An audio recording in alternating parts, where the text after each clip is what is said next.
evening, Faizel. Welcome. Could you please introduce yourself to the BIS Connect parents? Good evening, Bindu. Thanks for having me.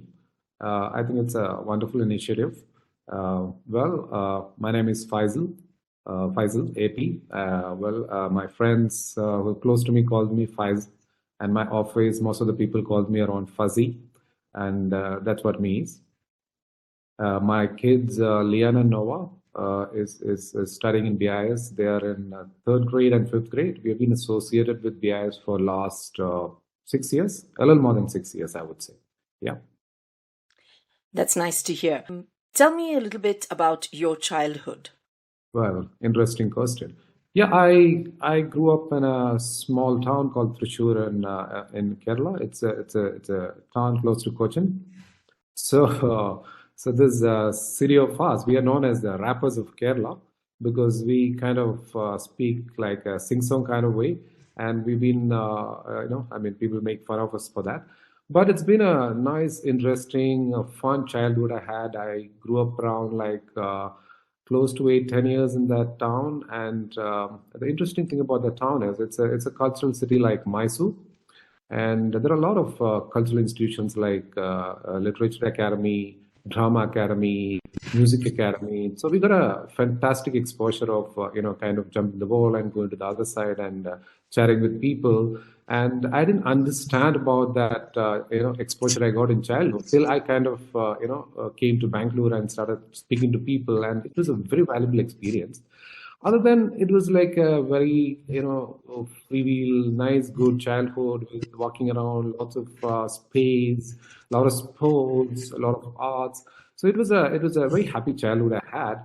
And later part of my childhood, I kind of spent a lot of time in Coimbatore because I was shifted to another school. And the rest of my life, I think early on, onwards was in the hostel. And I would say that is the best life I had. That made me independent, that made me happy, that gave me more exposure than staying at home. So yeah, that's about my childhood in a nutshell. Nice to know that you had a happy childhood. I think a lot of people cannot really say that their childhood was happy. So that's really wonderful. Let's move into the next aspect of all of our lives. What do you do professionally? What inspired you to pursue your current profession? Well, I would go back to where I started because that had an impact on me, what I'm doing right now. So just after my course, doing my MBA, I got a job at Toyota, and I was working at the product planning of the automobiles, and specifically this vehicle you would have heard about. It's called Innova, one Dabba vehicle which we launched. So I was in the product planning of that. Yeah, and also the product planning of another vehicle called Camry. Fantastic. We got great training from Japan, from all the guys, and we were young, enjoyed it. The problem was Japanese as such an organization is very difficult to work because they're not open to ideas. They are very hierarchical, very military kind of an organization. Even if you finish your job around 5 o'clock, your boss is staying back till 8 o'clock. You're supposed to stay back. I kind of never liked that culture. For me, it's like you're fast in finishing your job, finish it, go connect back to your life. Why should you waste your time in office when you finish your job? So then I decided I need to get out of this. After 2 years of hectic job and working hard and traveling a lot, getting a lot of exposure, I thought I need to move on. So I quit. I quit without a job, and quickly I figured out where I want to get it. Then I started with my product planning, my design background. I thought I should get into something which interests me. Then I started working with Oblivion Mather. People also call that O&M. I joined in the planning and brand management area in Ogilvy, and I had a great exposure of handling some great clients over there like food, fashion, lingeries, real estate, etc., etc. A multi-category exposure I got. Then I moved on to Lentas, another multinational firm which is again specialized in design, communication, marketing, etc. I'd spent a few years over there. Then I kind of realized to kind of survive in bigger organization, bigger corporates, you need to play a lot of things other than your capabilities, merits, etc., etc. Then I decided I don't want to be part of this rot. And one fine day around 2008, I decided that I need to quit, need to figure out my life. So I quit after spending so many years in corporate, and with my limited money savings, hardly any money. Those days, how much you save? You hardly save anything, right? Then, kind of with my little PF, I kind of started this firm called Purple Hat. I founded that in 2008. Started with just three of us, me, Arjun, and Jen started it off. And today it is a mid-sized firm handling a lot of clients in India as well as abroad. And the most important thing, what happened with the whole thing, in the whole kick of starting something, I think I enjoyed doing what I was doing. I could build a culture which I liked. I could work with people whom I liked. I could get the talents which I believed in, and I could do what I want to do. And I could, if I want to have my spare time and I kind of like spend with kids or contributing something for myself, this organization allowed me to do that. And me and my partners were very clear. This is not going to be. We do serious stuff, but we also need to have fun. So it's a very lighthearted organization which is doing some great stuff around the clients which you're handling. And as I'm going ahead, I mean, I'm a bit of a restless guy when it comes to what I want. I kind of do something perfected when it's running on its own with process and people. I kind of start thinking what else I can do. So then I started this the whole thing about a housing project in a sustainable way, and that in a small town. The small towns, the biggest problem is like they have land, they have open space, but it's not done in a way you get infrastructure. But at the same time, one of the biggest problem we are facing is the light, water, soil, etc. issue. So it took some time. Although I registered this company a while back, it took some time for me to figure out the nuances about it and etc. So a friend of mine called Bijit, who's an architect to return from Canada, who specialized in sustainable architecture, helped me to shape this in the last 2 3 years. So my first project, which is shaping up, which will be launched this year. A second one will be launched in the outskirts of Coimbatore by end of this year. So these are the two things I've been doing, and I'm pretty happy about it. And just before that, when I started my organization, Purple Hat, I also ventured out into a hospitality business, which was in the backwaters of Kerala, and it was an existing property we took over, and it was a loss-making property. It was a beautiful property. We ran it, made it profitable, and in 2011 we sold off and came out of that. Number of reasons, because it was a successful organization and profitable, and I was going to get married, and I didn't want to travel too much. I want to kind of spend time with my partner and travel around. From that reason, I took a call to kind of say bye bye to that and focus on the two ventures I'm handling right now. Wow, that's quite impressive. So, starting with designing a car to designing travel, uh, a whole travel destination, and now designing sustainable homes. That's quite the journey. And thank you so much for sharing all of that with us. Faisal, what drives you through the tough times? I guess multiple things. One, I guess, is my friends. I think good friends around has always helped me, and that has kind of helped me to overcome many tough situations I've faced. And if you ask for a personal trait, it is the resilience which I have in myself, which I didn't realize earlier. I've gone through personal and professionally pretty tough times in my life, but it's about waiting it out. It's about kind of figuring it out, and but just not giving it up. Even if it's take time, kind of stick to it and get it done. And that resilience really helped me in my life. But more than that personal trait, I think what helped me was my friends, and I'm thankful for great friends around me and kind of helped me whenever I needed them. I think that's what helped me. I think there's nothing beyond that I can remember. I think COVID taught all of us that we're social beings. I think before pre-COVID, pre-lockdown, I used to think that I didn't need too many people. But when you're forced to stay home, I think people have realized how important that social fabric is. So nice to know that you use friends to go through the tough times. I want to ask you a question about music. If moods choose music, what moods drive your music choices? Music, I think it's one of my favorite subject, and well, I would like to go back where I got exposed to real music first. Although I learned a bit of instruments, but never mastered anything. It was a part of like you get into school, you learn a bit here, a bit there, and stuff like that. And that's what my exposure in terms of learning. But as a person who listened to music, a person who kind of kind of listen to genre of music. It happened over a time. My first exposure to real music. I'm a big fan of rock music, but it didn't. It happened almost like accidentally because we didn't have the kind of music we get today in my childhood. And Doordarshan has just come to our life.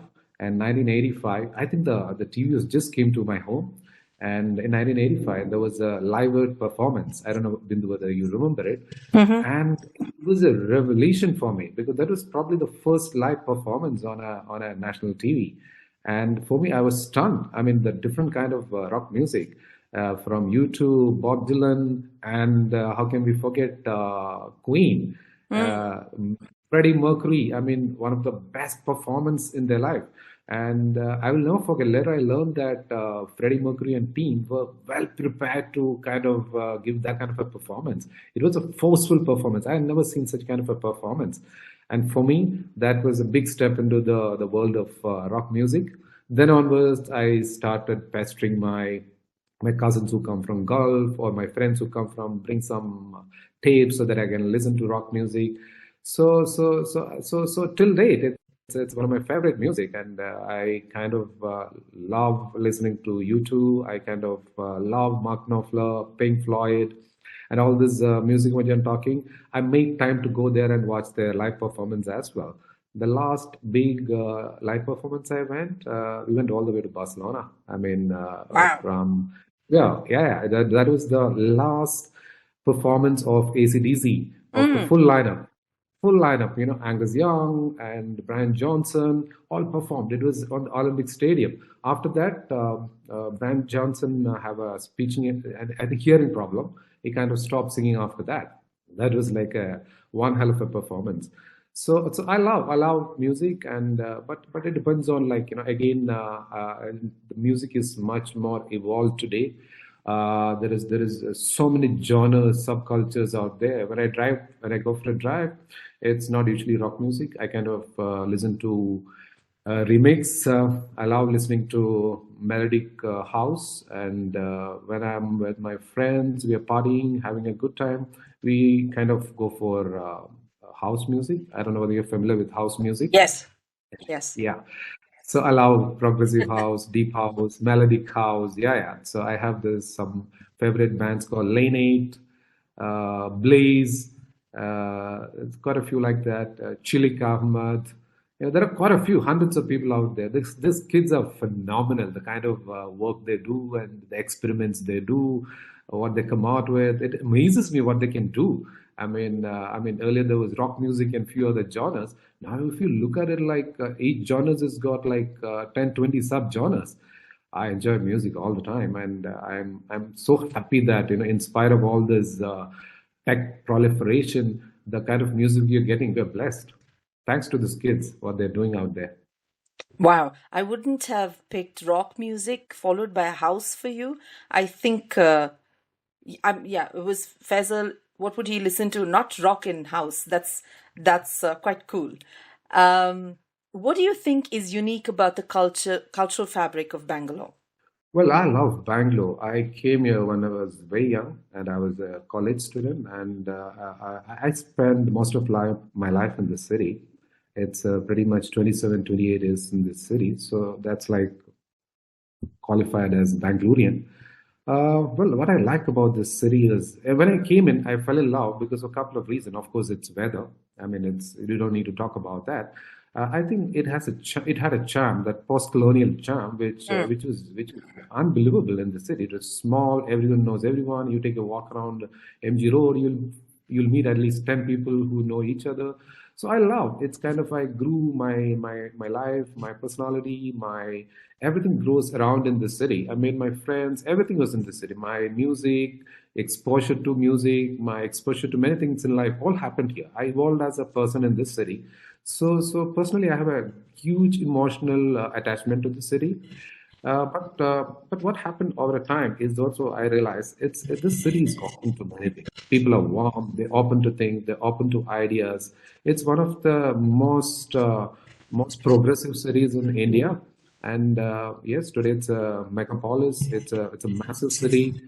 You don't get the same open space, but I still love the city. I mean, not as much as I used to love earlier in terms of its infrastructure, space, etc. But I still love the people here. I mean, there is an influx of people coming from all over. It also kind of damaged, I won't say damaged, but affected the social fabric of the city. But I still kind of love the people here. A lot of people who come here, they're coming from outside city. They kind of also changes. They have the city has a vibrant people. And yeah, so it's a fantastic city. There's no absolutely not about a doubt about it. If you ask me, is it the best city in the world? May not be, but it's always a great city to live. Yeah, it may not be the great city, I have to agree, but it's still home. And I keep saying the nicest part, one of the nicest things about Bangalore is the fact that there's place here for everyone to do everything. If you're an artist, there's a little space for you. If you are someone who's very conservative, there is a space for you. If you are, you like music, you like theater, it's still got its space for you. So I have to agree. Full marks for that answer. Uh, Absolutely. That's another thing which I love. yes. Yeah, absolutely agree with you. Another thing which loved about the city is which helped me in my profession is the it's a startup culture. Mm, It's a beautiful startup culture, true. and you've got the entire ecosystem supporting it. Whether it is infrastructure, whether it's a people, whether it's entertainment, whether it is in terms of taking people out. The city is very conducive for that. Yeah, it's just that going to the work and meeting your client, that's a pain now. I mean, Mm. it's like if you go from here to Whitefield, and you can fall in love and get married in the traffic jam. Yeah, that's a new one. Yeah. That it is. Yeah. So if somebody's Yeah. listening and wants to get married, well, folks, you know how to do this now. Uh, Yeah. that's a I new love one. to exaggerate things. Yeah. That's a new one. That's a new one. All right. Yeah. Here's a bit of a, out there question. If you could Yeah. have a conversation with any historical figure, who would it Yeah. be and why? Sorry, I took a sip of water. No Yeah. problem. Many people, in fact, many people rushing into my head when you talk about that. But I would like to take someone who personally had a huge influence in me. He may not be a big known guy. His name is Roger Anger. Mm-hmm. He's a well-known architect from France. He's one of the most accomplished architect France has ever seen. If I tell you the background, how he connected to India, you will get it. He is connected to India through Orwell. He's the one who Mm, master planned Orwell. He's the mm, one who completely planned the nuances of that city. And I had a very special relationship with Orwell. I started going there early in my life. I started going there. I like the ideology of that. I like the whole world coming together, the universal town, the community getting built up, etc., etc. I could never meet Roger Anker, but he had a huge, huge influence on me. Every time I walk around from that Orville Center through that forest to the other side of the dome, my God, it's an amazing how that guy has planned this. He planned the buildings, he planned the road, he planned a forest in a barren land of 2,000 acres. It was a wow. complete barren land. If you look at the pictures you see there, and it is like a man-made forest which is thriving with hundreds of animals, butterflies, water bodies, etc., etc. And it has got a science to that. It's got an art to that. It's got everything to that. I think that man is amazing. And it was not just planning a beauty, planning a technical stuff, not an urban planning alone. He built a community over there. I think it's the most important thing when you plan an architect around urban, the community need to live in, they should be in peace, and that's what he built. And he's not only built a community, he built schools over there. And all the schools he built was about self-discovery, whether it is Mm, about the architects, whether it's about the light, whether it's about the seating arrangement, how they need to play. this guy had a huge impact on me. I have read every single article about Roger Anker. I read about all his projects, and it had a huge influence on me when I planned Earth Song, my second project. That's why I said it took a long, long time for me to launch the first project. So I know that I could never justify what he did in my project, but it had some kind of influence, one or two or three things about light, about water, about soil, how much a space can take in terms of people, and what kind of design principle need to go there. All this kind of influenced me. So Roger Anker is one of my heroes. I would love to meet him, but unfortunately, he passed away a few years back. Wow. So much. You said so much in that short period of time. Obviously, most of us have seen Orwell. And I like the fact that your company is called Earth Song. That's a lovely name. And to think that at some point we'll see pictures of something similar to Orwell, perhaps? I You may not see that, but you definitely see some life kicking over there, some kind of connect to what the project has done, some kind of relatability over there. So this will definitely see because he's a genius. He's a genius. I'm like a puny little student in front of his life.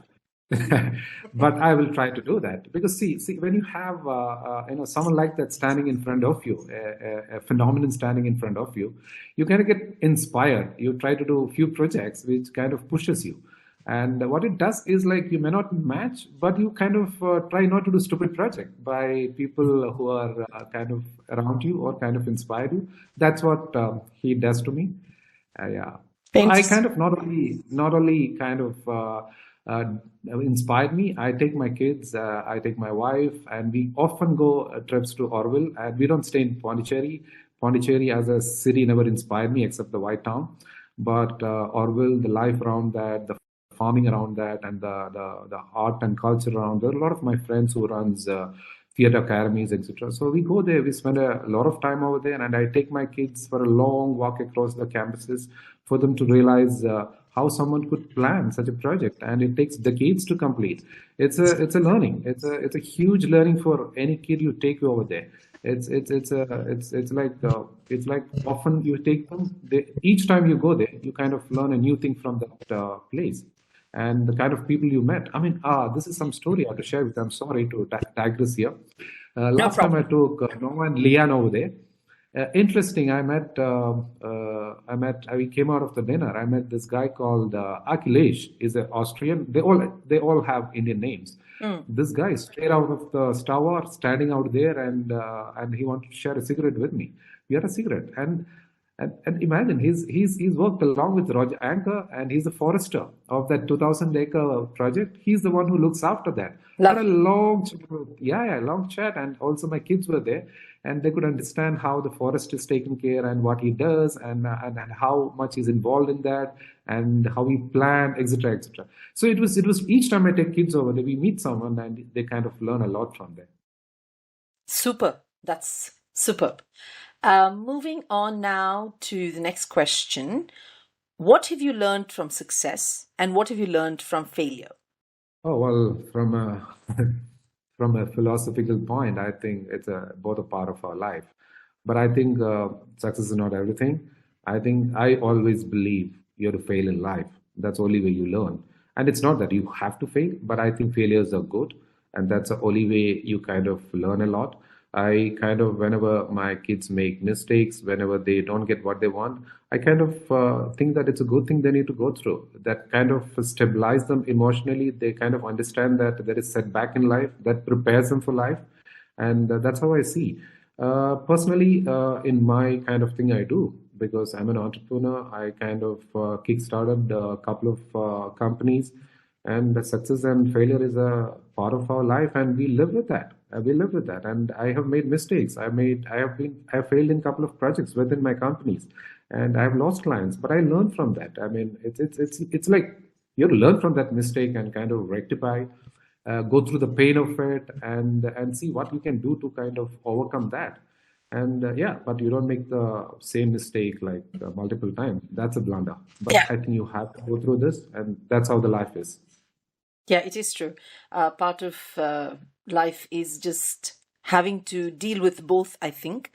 Some people, I think, are better at dealing with one or the other, but I think the most balanced ones are the people who know how to deal with both without getting swayed or swept up by either in any direction. So, Absolutely. And even for that matter, I mean, preparing kids to kind of teach with upset, deal with grief, deal with death, everything comes out of this actually. When you learn how to deal with all this, you know how to deal with failure, and dealing with success is much easier.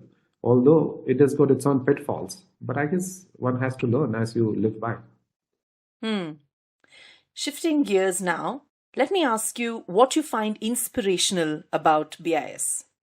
Yeah, there is a small history to that. I kind of knew BIS much before I got married. A very good friend of mine, Annie, she was a teacher at BIS, and she was part of our the whole gang we had in Bangalore.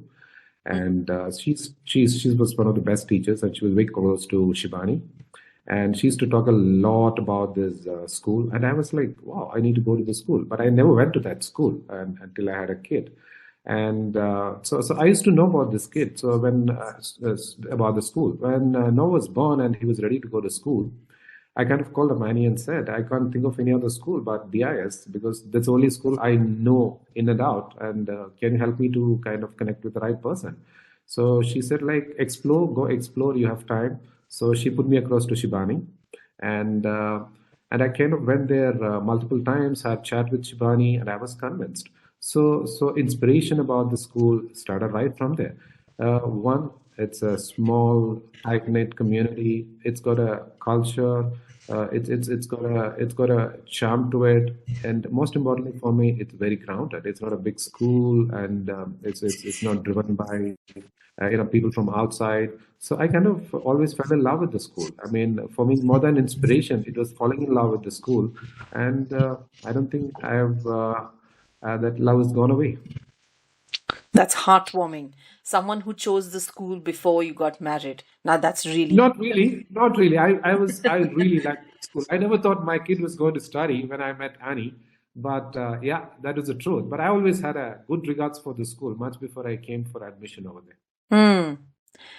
The next question that I'd like to ask you is what life-changing event in the past has shaped you today? Multiple things, multiple things. I would take uh, two examples. One is personal.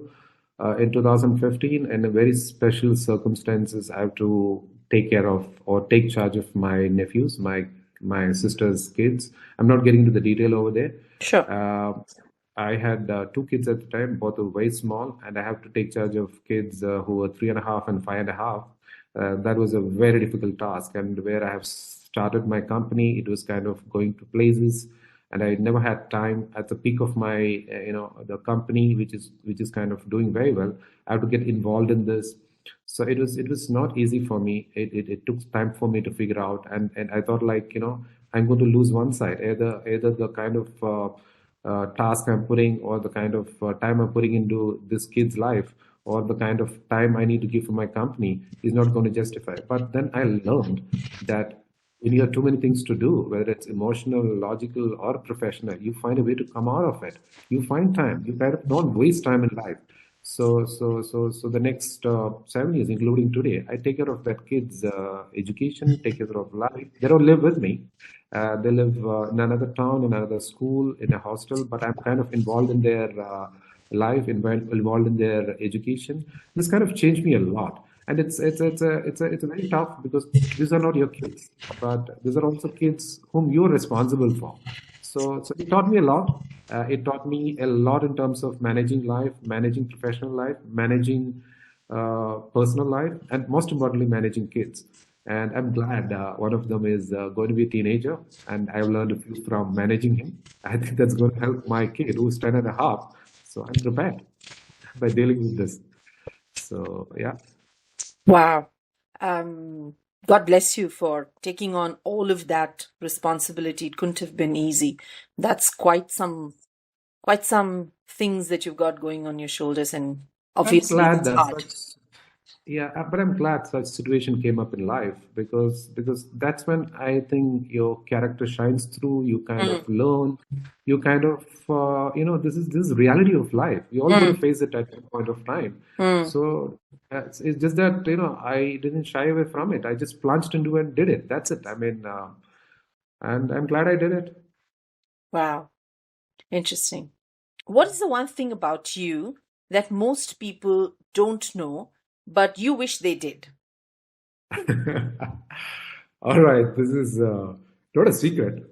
It's not something I'm afraid to scare. I'm scared of heights, and it didn't happen when I was a kid. I was never scared. I used to, climb up the tree, jump from there, or go trekking, look down. I never got scared.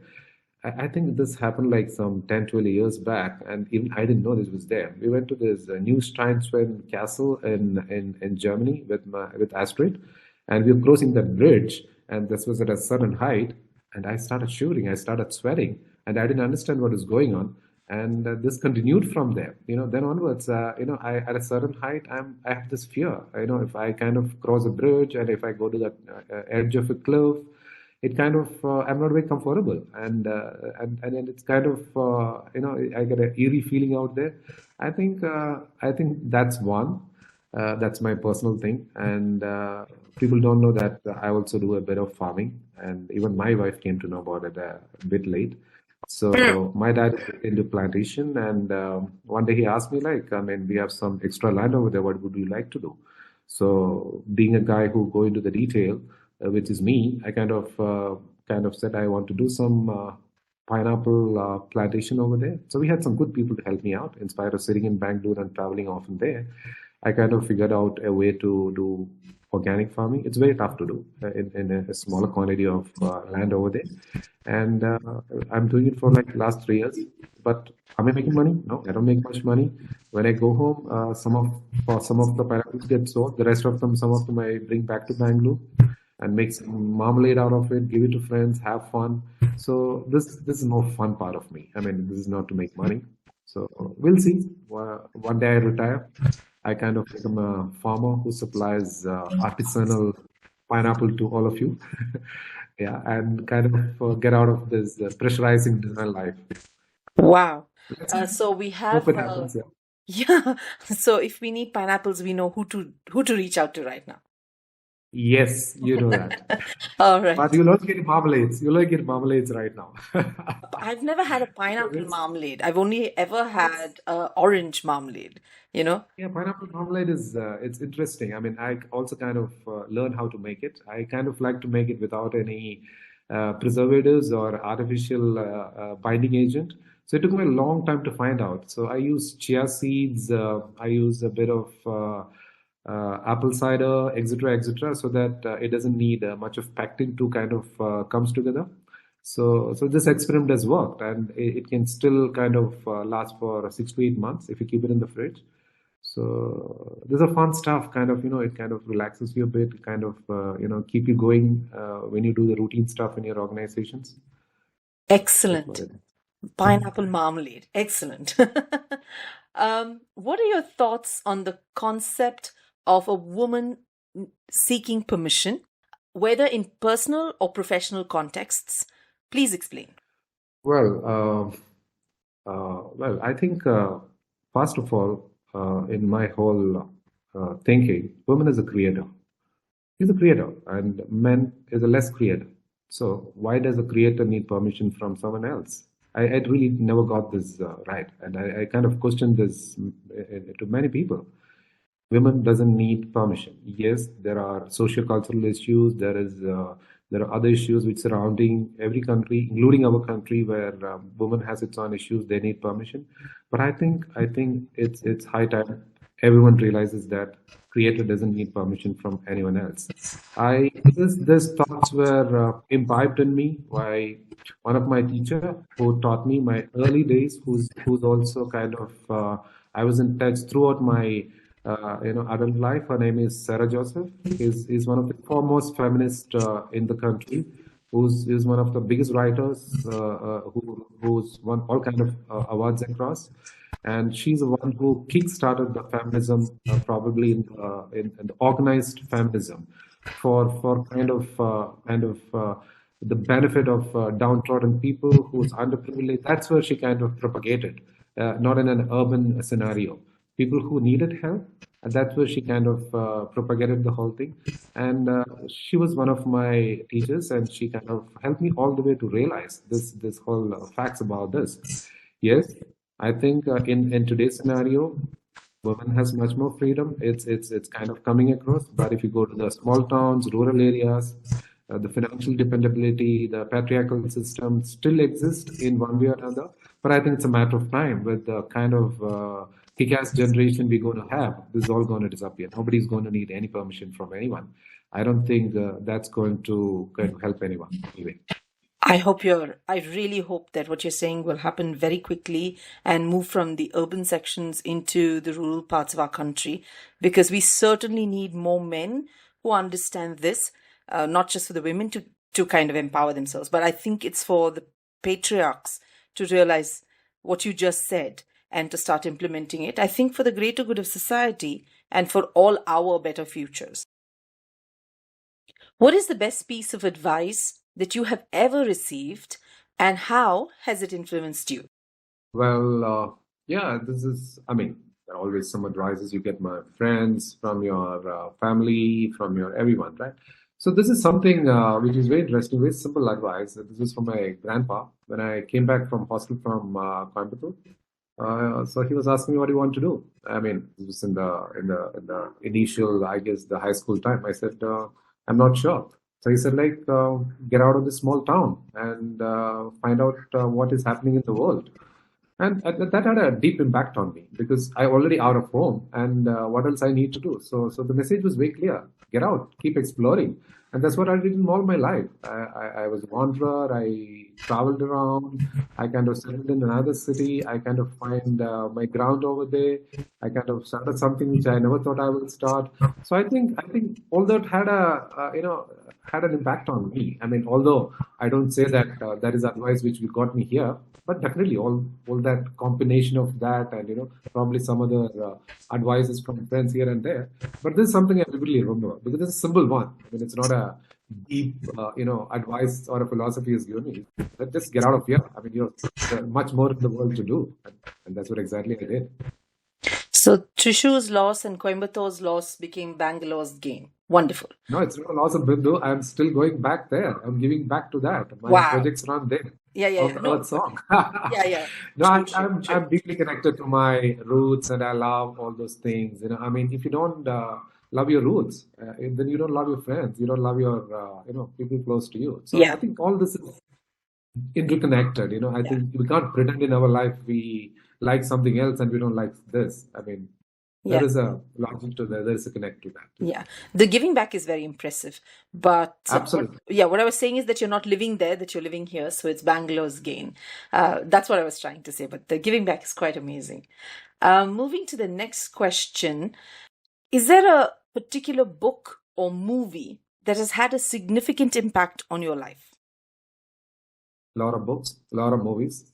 I would just choose a couple of books. I used to read a lot. I mean, varied reading. I mean, right from fiction to kind of poem, not so much. A lot of geopolitical, a lot of history. One book which had a huge impact on me was "100 Years of Solitude" by Gabriel Garcia Marquez. He's a Colombian writer. He's a Nobel Prize winner. I mean, I read when I was when I was in my home for vacation around 10th or 11th. I don't remember exactly. I was very young. I mean, it had a deep impact on me. It's about not just about solitude in life. It's about a town called Macanto, in it's an imaginary town, and about a 6 or 7 generation, and how it covered the pre-civil war, the Colombian life, and the way of living, and the logic to that, and most importantly, I don't know whether you heard about this. There's something called magic realism. You would have heard about it, I'm sure.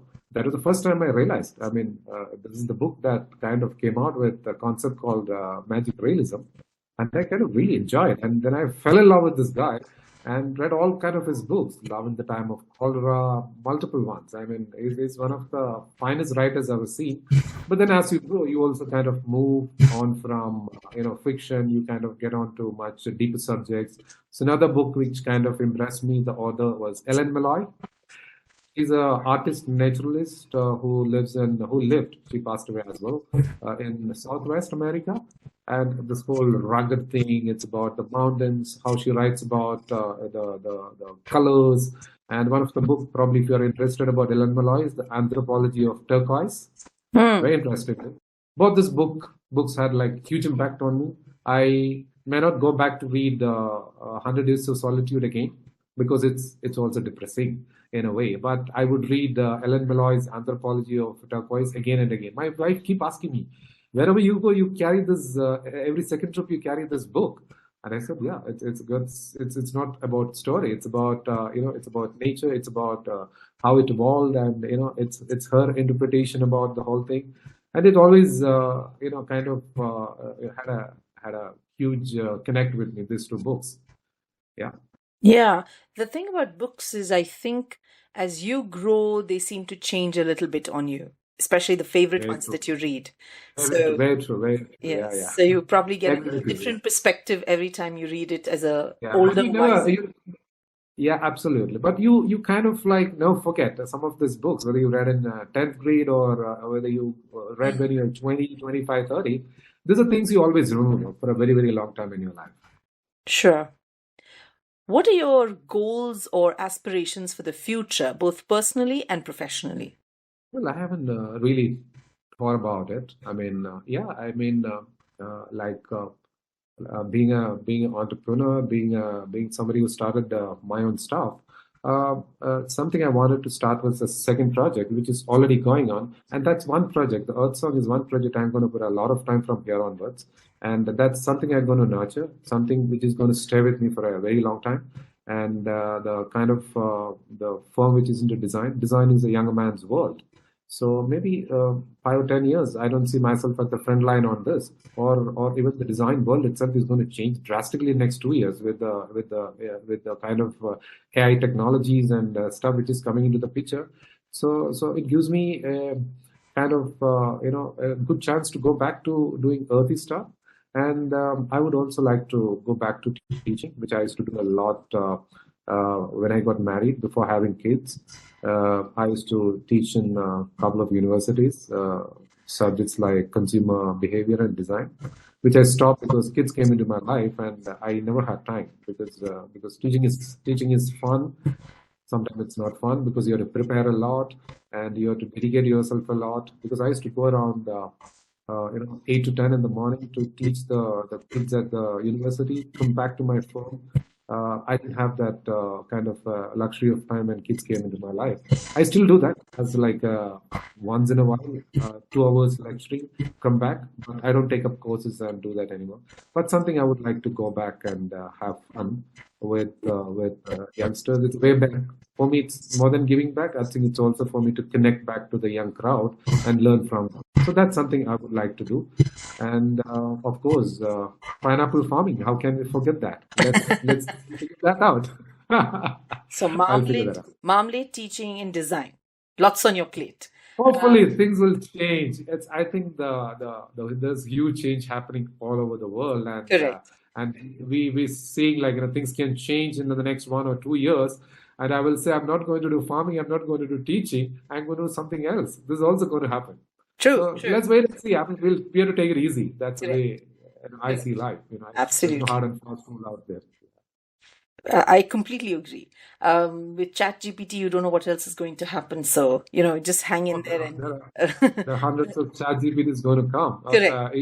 The things have leaked out from Google and some other. Mm. So the kids out there has already got the codes. They're going to create. They already started creating. It Yes. took some time for chat GPT to come out. It takes like 2 weeks to 3 weeks to improvise the things what is going on at the moment.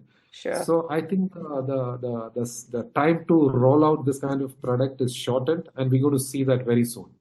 So the It's going next to change time, our life. So the next time you run for elections, after this round, when you run for another term, then we'll be talking about Chat GPT doing your farming and making marmalade. I guess. I mean, some AI. I honestly, I hope I don't have to run for the election next time. I Ah, hope what I need to get in, what I need to do, will get done in this term of time. Me, or whoever wants to get in, whether I'm there or not, I think people have to get it done. I think right. this has to be done this term. Who are coming in the next term, I think they should enjoy the kind of hard work done in this term. That's what I feel. Agreed. So I will not be there for the next term. I'm categorically saying because the difference has to happen at this point of time. That's what I'm stepping in. Right.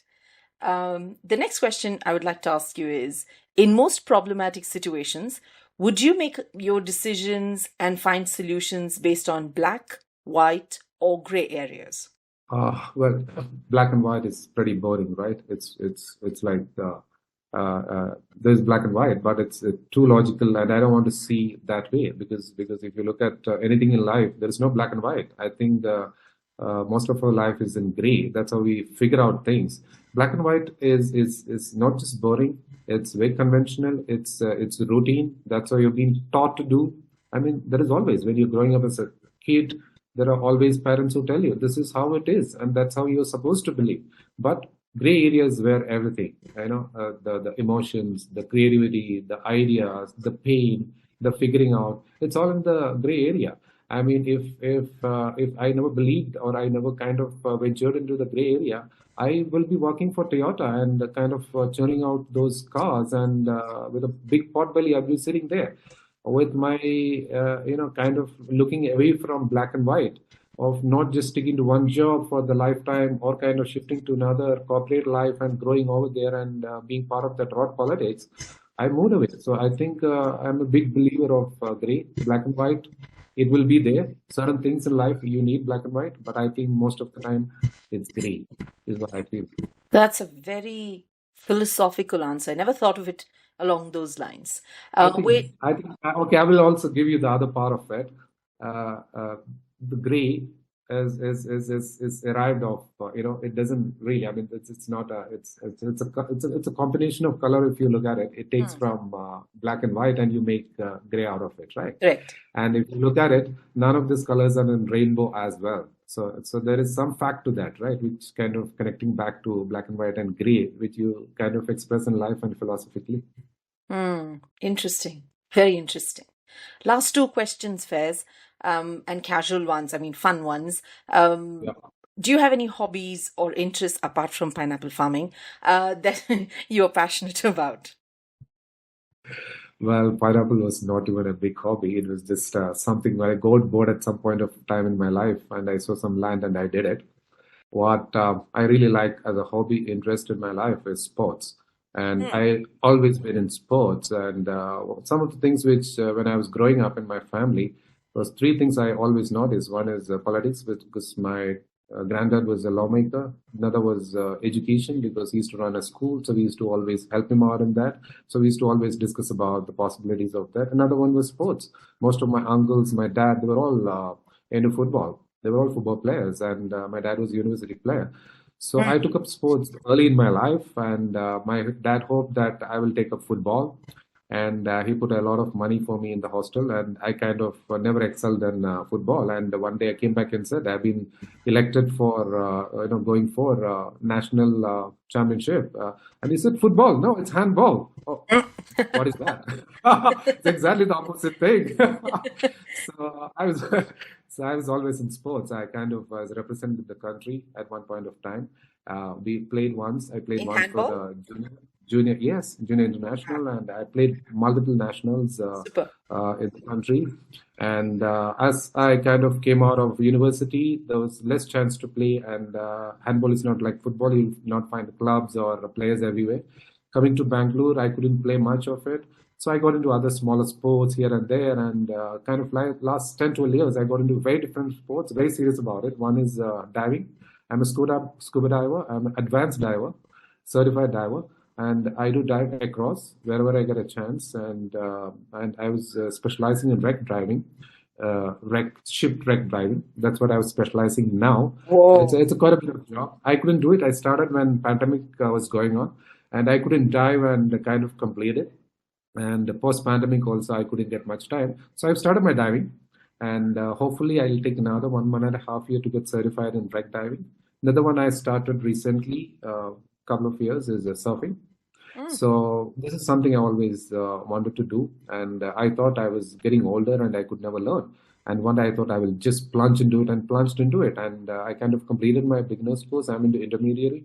I do surfing, wherever I go right now, where there is a beach, and I also teaching my elder one Noah to get into that. So both of us are going for the intermediary training at this point of time. Just unfortunate that we don't have beaches close to Bangalore, so we have to depend on Mangalore, Goa, or the closest one, Pondicherry.